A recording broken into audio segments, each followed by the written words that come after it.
This college football coverage is sponsored by Bob Moore Kia of Edmond. Welcome, everyone. We had a good week last week in preparation, just Monday through Wednesday, as I said we would, practicing, getting some extra work on Oklahoma State, and the players had the weekend off. I'm sure that was good for them. We're anxious to get back here today and, start our normal week of preparation. Oklahoma State, another one of the teams that, better than the record indicates, a team that really, with the change of quarterback there last week with Mason Rudolph in there, really played well, I thought, in what they wanted them to do. A lot of good deep balls, threw the ball well, managed the game really well. They always do a good job with balance, run and pass. Coach Gundy's teams are always that way, very disciplined on defense in their structure and the way they play. So, but we're excited, very aware that we need to play our best to win here at home. Fortunately for everyone, it's a 2:30 game. You guys helped maybe that last week by complaining about it with me. That kind of helped maybe a little bit. And so fortunately, hopefully it sounds like it's going to be a great day. Fans will be out and, I'd have a great game day atmosphere. Really feel fortunate to have coached our seniors all this time. It's really a great group of guys of character and the way they've worked, their attitude, all of that. They've really given good leadership, and they've had a lot of success here. So I'm proud of them, and we'll be, always sorry to see them go. But, it's like everything. It's kind of my favorite saying is everything has its time, and their time has come, and they've done a great job, and they're on to bigger and better things and growing in their life, and we wish them the best afterwards. But, fortunately, we still got the rest of this year, to finish with them. But, again, very proud of what they've done. Going into the game, Trevor Knight will not be able to play. They being checked again today, but he will not be cleared. So Blake Bell should be back, is expected to be back practicing today. So we'll proceed like we have the last several games, at quarterback. I've got confidence in Cody Thomas. Again, he's had a couple of weeks of good practices and the way he's thrown the football. And, that part of the game, hopefully we can, improve than what we've had the last couple of weeks to go with the running game, the excellent running game with it. And I'm confident that we'll be able to, put that together more here this week. Expected to have a good day weather-wise. And, so we're anxious to see that happen, and we're anxious to get back on the field here today. What's Sterling Shepard's status? That is unchanged in that he feels better. Again, that'll be something as we go through the week. And there isn't anything to hide about it. It's just whether when he gets out there to hit the throttle to go full speed, can he do it? And it's just hard to gauge that. Bob, you said that OSU is better than its record indicates. What do you see when you say that? Because frankly, they haven't looked that good. Well, I see I see a team, as I said earlier, well balanced on offense, very fundamentally sound and disciplined defensively. They've been in quite a few tight games. So, all of that together, it's we're always aware that if, we need to be at our best to have an opportunity to win. What is your situation at safety if Q's available, and if not, will you go with the three young guys again? Yeah, those just like we did the entire game last week when they went out, it'll be the same thing. Is Q out? He was much improved through last week, so we'll see today how well he's able to operate out there. Bob, was the injury to Sterling, the groin, was it related at all to the injury that he suffered when he hit the camera? I don't believe so. In that, it could have been indirectly in that he spent so much time loosening that part up that he may have neglected his left side, or the other side. But so I can't say that it is. It seems like it's something a little bit different. But it's down in that same area, so it's hard to say. How important has the offensive line's role in terms of dominating line of scrimmage been in terms of getting a freshman quarterback acclimated and comfortable? Yeah, it's made a big difference. The offensive line has played so well, that it's made a big difference, to be able to run the football the way we have with Samaje and all the guys. And the line has had great protection as well as great run blocking. Are we going to see a lot of Pirine left and Pirine right on Saturday?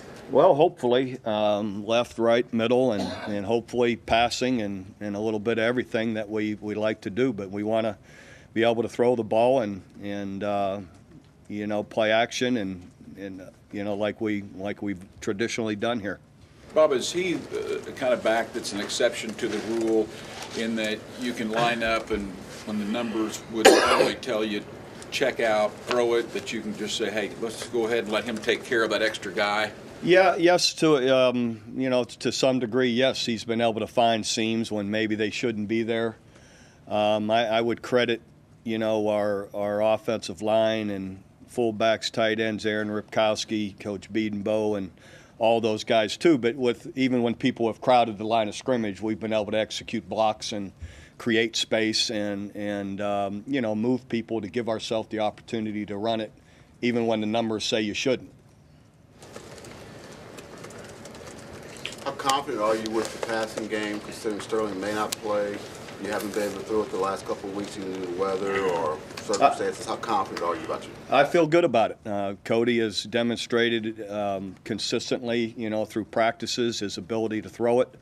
And all those other guys have made plays through the years at different times. So, we'll go in expecting to throw it as well. How's Cody's mental aspect? We know about the physical. Really good. Has he been able to read more into the game plan now and see the his reads and progressions have been very good in what Coach Heupel's asking him to do. And, he's got a really good discipline that way in how he progresses through his routes in reading them. Bob, it's looking pretty good for the Big 12 to get one of the teams into the semifinals. How important is it in your mind that either TCU or Baylor gets into that 14 field? Well, I think it's important. I think it'd be great, and I think it's deserved in the way they've played. So so we'll see where it goes. Would it be how much of a blow would it be if the Big 12 didn't get a team in terms of recruiting or status or whatever the things are? I don't know that whoever is left out. There's one conference will be regardless. I don't think it's going to be that big a blow that they're not going to go away and they'll continue to flourish and have another opportunity the next year. How do you evaluate OSU's front seven? They look good. I mean, again, you're up in the top half in sacks. They've gotten good pressure. They play physical. Again, like I said, you can tell they're all disciplined fundamentally in how their structure and in what they do. But I think they look good. Bob, well, they, especially with Hill and how they use him, speed with Washington. How much are they going to stress your secondary and your back end? Their ability to like they have everybody. I mean, they've got good receivers spread out and do a nice job getting them downfield. So it'll be, that's always, they've done it through the year. It's always be that way. About everyone you play is trying to do that. You like this game the week after, first week in December or Thanksgiving? Well, either way you can take it. I'm of the opinion anymore. Just with the fact, that to have a presence on championship weekend, if you're in that position to be in the hunt, I think is positive. For instance, I believe Baylor is playing this week, and they're in that equation. To me, to have people viewing you the day before they're going to be making those decisions, if you play well, is a positive. And so. And I know Joe C. and I have felt that way, and is why we had the game here this year, hoping that we would be in that position. We're not, but in the end, if you are, I think it's the right time to play, if you play well. With that said, you're open next year on this date. Is there any talk about maybe getting a game, whether it's OSU or somebody else, Hopefully. moved? Hopefully you'd like to get it, to play on that weekend. If OSU wouldn't, maybe someone else would. Again, that's something that you have to consider for sure. Well, can you talk about striking the balance of when you bring blitz pressure? I mean, OSU has a good running game, so you've got to respect that. But at the same time, if you start bringing a guy into the box that can go deep on you. Yeah, there's always that balance of pressure for two reasons. The more pressure you bring, the less coverage there is, and it's can you hold up, in that coverage, and can you get to the quarterback in time? If they're protecting with 5 linemen and 2 backs, that's a lot of protection, and so it's you kind of strike a balance whether you come, whether you don't. The other part of that is they could take advantage of you, which we often do running the football. And we've had some great runs on people blitzing us, and then you just I can identify it and block it up, you can exploit some seams that way too. So it's there's a little bit of cat and mouse always to that, and just everyone thinks just blitzing's always a great answer. Not always. So They'll probably might start a guy in his second career start at quarterback. How can you exploit that? Again, I don't look at exploiting a quarterback as much as you're trying to to defend the offense, and that is be great against the run game. Try and get not only a young quarterback but any quarterback. Try and get him into more long yardage situations. Try and get him more predictable, whether you pressure or not. But to change up your coverages, and it's to me it's just defending the offense, not one individual. What did Rudolph show on the road with his first start at Baylor? What did he show you? Again, I thought he showed a lot of poise. He showed that the moment wasn't too big for him. He handled the offense at the line of scrimmage really well, and he made some nice downfield throws. I thought he threw the ball really well. On that same point, from a defensive standpoint, would you rather have tape on a guy, or would you rather see a guy just thrown out there like Baylor saw last week, a guy for the first time? Doesn't matter. You're going to line up and play. Why you worry about what they're doing? What's his history? You got to go play. It doesn't matter who it is. Bob, can you reflect a little on Blake? Last 2 years in this game, the last second touchdown run 2 years ago, and then the pass last year. Yeah, Blake's had a big impact in this game and in some special moments, and we all appreciate him just for his toughness, how hard he works. It's been especially demanding of him to be prepared at quarterback as well as to be on the field at tight end with all the different edge blocking and assignments that are there. It's a lot, and he's really pushed himself to have himself prepared. So, but those are a couple of big moments, to come in like he did and get the hard 1 yard when we really needed it, and then the special play threw a perfect ball there at the end of the game when we needed him to, and great route running by Jalen. But anyway, he has stepped up big for sure. So you had to make maybe sacrifices where you come in as a high school kid and you want to be the quarterback and the 5-star this and that, and all of a sudden you're having to be the belldozer and pick up short yardage stuff. Is that sacrifices on a kid's part? Well, sacrifices, or it's taking advantage of what you're doing well. He's really contributed greatly to the team, yes, and so I don't know if it's a sacrifice or he's pleased with the fact that he's been able to contribute so much. I know that's how we look at it, and but he has been. It's fair to say he's been very unselfish, been a great teammate, and a great team guy. Trying to help the team any way he can. Are you optimistic that Trevor Knight would be able to come back and play in the bowl game? I am. They continue to evaluate him, but again, that's something that it's just hard to predict. How I'm not a doctor, and how they feel. A guy is progressing. It's a long time between now and then, so we're hopeful that can happen. Bad things happen, and you had to go to Blake at quarterback. How much of the offense do you have to scale down, or can you do the whole thing? No, they're it would have to be scaled a little bit, just for, there's only so much between tight end and all that he's doing that he can really handle. But, but there's enough of it in that, I don't want to say it's second nature to him, but there's so much of it that he's had drilled, for 3 and 4 years that there's still quite a bit there. Were you more apprehensive against Kansas to run Cody because of the quarterback injury situation? Yeah, absolutely. We were very aware of it and got strong instruction once we even got, late third quarter that by no means, if you pull the ball, we don't want you near anybody, to get down, get out of bounds, or, if you do have the read to pull it, to be sure that you're clear. Coach, any thoughts on Coach Blankenship being let go of Tulsa? I know you said you had great respect for him. Yeah, I hate it.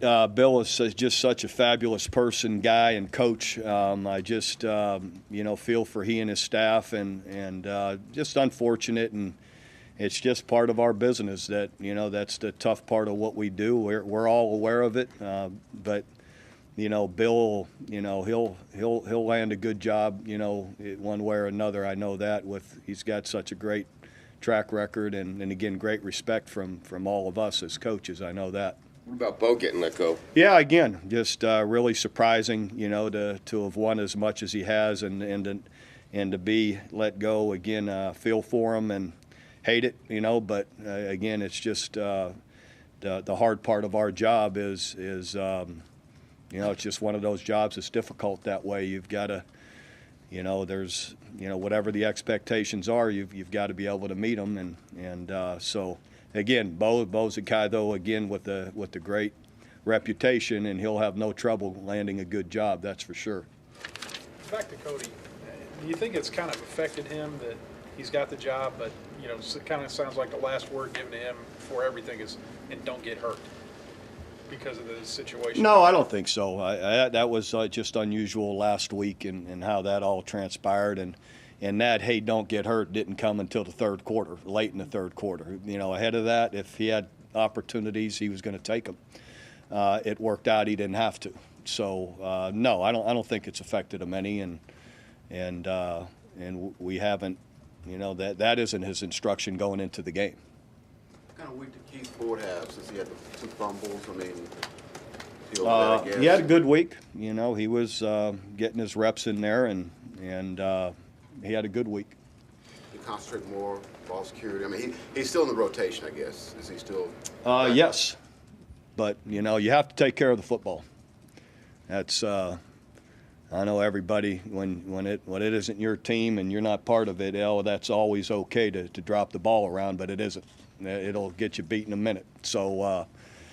And it costs a shutout on top of it too. Not that matters, but in the end, those are critical errors.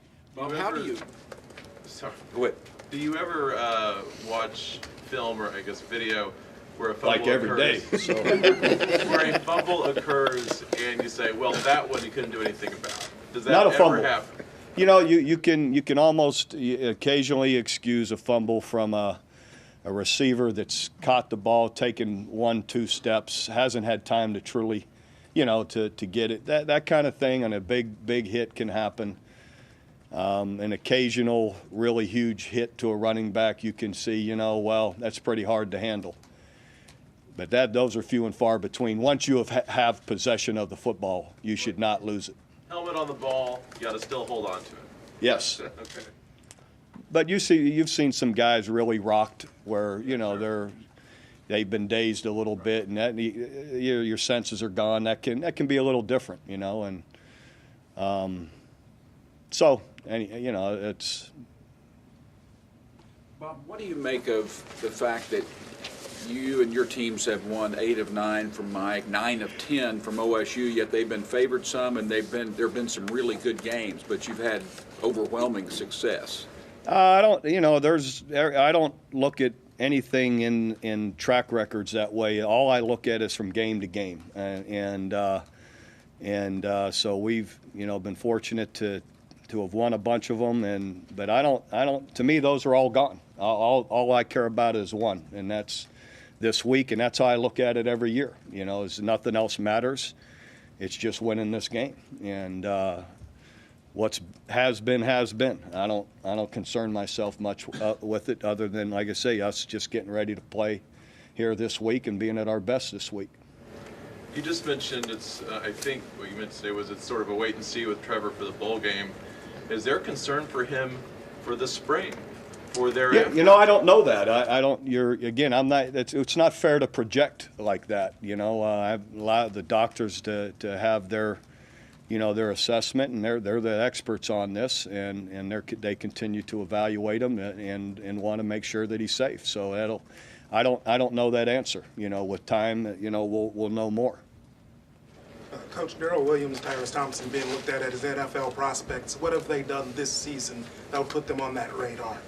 They've played really consistently. They've played great. They've demonstrated their ability to pass protect and to run block. They've got the size. They've been on the field the entire time. They've demonstrated a lot. And I know those scouts coming through really like them. You see anyone in your scrimmages, or I don't know how much you got the young guys out last week. Did you see anything from some of them that stood out?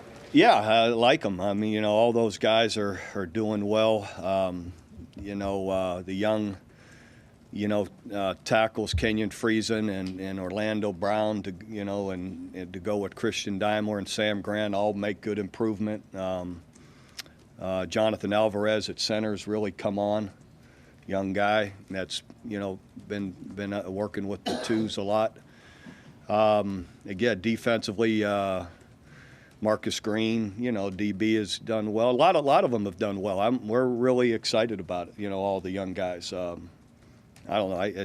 Too many to keep mentioning, but they're doing well. How is Justice Hanson doing? Justice Hanson, good. He continues to improve and getting better. Bob, you guys have always made recruiting in Texas a priority and have done well in it. Has that dynamic changed for you and your staff at all with the emergence of Baylor and TCU, kind of elite, and then also Texas A&M switches conference and SEC teams start coming into Texas? I don't notice it really any different. To me, it's always been challenging. All those teams have always been around. There's always been other teams that recruit Texas. If it isn't them, it's somebody else. That dynamic hasn't changed much at all, in that there's always been competition down there. The whole country goes to Texas and recruits. Yeah. So anyway, and we have always, done well nationally with 6, 8 guys, and since I've been here. Is there a number that you have when you go to Texas? You want to come back with 10, 15, no. Whatever it is? No. No, that's never even talked about, a number. You recruit everybody, and we recruit not only there, but Oklahoma and the rest of the country. And it's always been that way. It seems like UTSA have started to, land guys that had thought about going out of state. Texas State has been getting, I guess, a couple. When 2 or 3 guys that might come to Oklahoma or Oklahoma State or somewhere else start wanting to stay home, that doesn't really change things much? No, not when you're recruiting 200 guys. You've got a lot of options everywhere else, yeah. You surprised by the success Missouri's having in the SEC? No. Is that a setup question? I'm trying to be, yeah. Yeah, no. Absolutely, I'm trying to set you I'm up. not surprised at all, but you have to take note of it. That's for sure. Here they are 2 years in a row. 2 of the 3 years they've been in the league representing the East. So congrats to Gary and their team. They got to see some of it the other day or the other night, and they looked really good. You were talking about your offensive tackles a little bit, but talk about the rest of the line, because OU leads the nation, or keeps from the quarterback from getting sacked. Only 6 sacks in the entire those season. guys are all playing great. Adam Shedd up there's had a great year.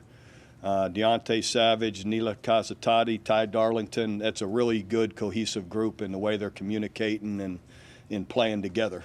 They've really done a good job. Have you followed this Douglas High School flap in the last couple of days? And if so, you got anything? I haven't.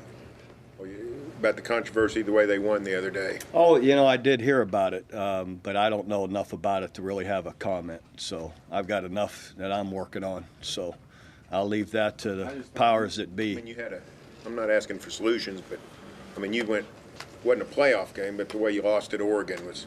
Could we have redone that? I wish we could have, yeah. I didn't know if you had anything you might be able to say to Douglas. Nothing to say to make him feel better, but any words of wisdom.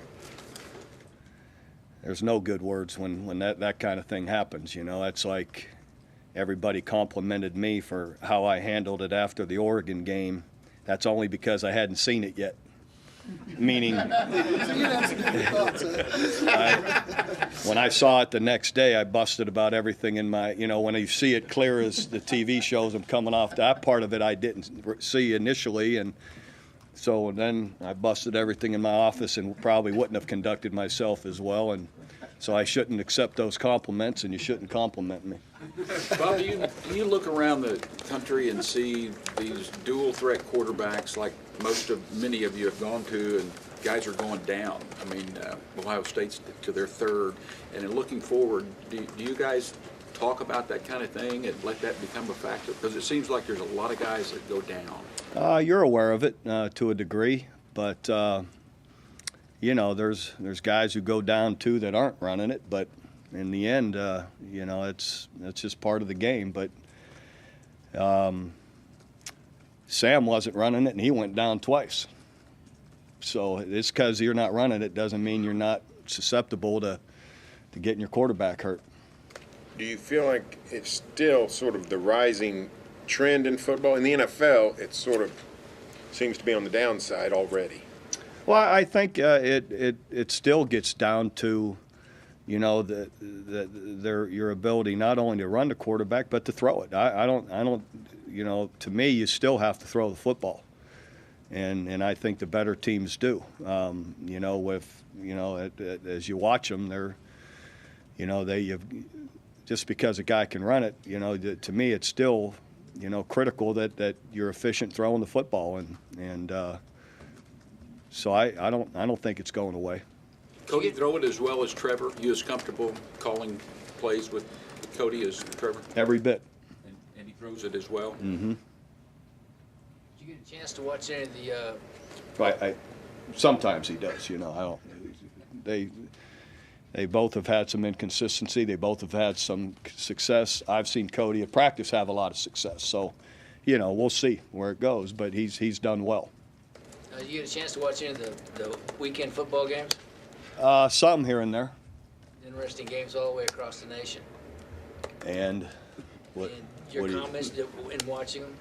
A lot of good games. You know, a lot of parity, a lot of, again, exciting games, and nothing else. How cool was it to see Aaron Coleman get a touchdown on Sunday? You know, I didn't see it. Pete informed me about it, so really happy for Aaron, and you know, great guy that's fought back from that injury, and really glad to see him, excited to see him having success. So we wish Slick the best of luck continuing here. Have you seen the changes that the Big 12 announced today in regards to scholarships, and if so, what do you think about those? I haven't seen what they've announced yet today. Cost of attendance, scholarship increases, multi-year scholarships for no less than the student athlete's eligibility, and continued aid if an athlete leaves before their eligibility is over, if they come back. Yeah, I think it's great. Any way we can, you know, enhance the student athletes, you know, experience here, we want to do it. You got a ghost town across the street here, with your old dorms and the mess hall. Yeah. What would you like to see done with that property? I don't know. What's everybody want done with it before I go and answer? The Switzer Center over there. I mean, the museum part is what I'd do. Well, I think what there's talk of doing is the two of them will go down, and the main one, the Bud, I believe, you know, there's talk of that becoming the academic center, which would be perfect since our athletes are all, you know,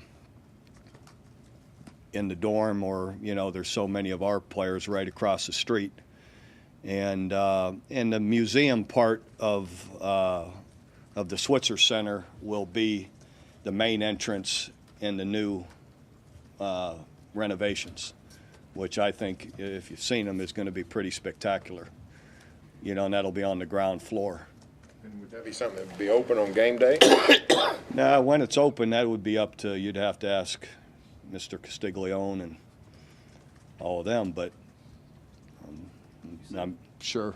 You've said many times that the Eddington is a game changer for you guys. Does the stadium project also have I a think chance to it do that? definitely enhances everything that we're doing, for sure. Can you expound on that? In what ways? Well, I just think, it's going to improve every facility that we have. It's going to, like I said, even the museum part of it, the displays are, will be, in a better location, all in one floor, all together. And there's so much history there. It's just a great way to see it. It's going to improve all of our meeting rooms and our space that we operate in. On and on. It's just going to, again, it's going to improve every facility that we have. The way you guys have kind of kept this thing up facilities-wise, and it seemed like maybe from the outside that what you had was pretty nice, but then you start looking at other new stadiums around and new facilities. Did you guys need this? You know what I mean? To keep up with other programs? To a degree, we're not far off. Again, I think. This wasn't desperate by any means. No, we're in good shape, but this just makes us better. And I think the amenities and the stadium project, I think for everybody, for fans, for the press box area, to the amenities that it's all going to create, I think is going to be really special for more than just our athletes and us operating in it. I think for the fans and everyone, it's going to be great.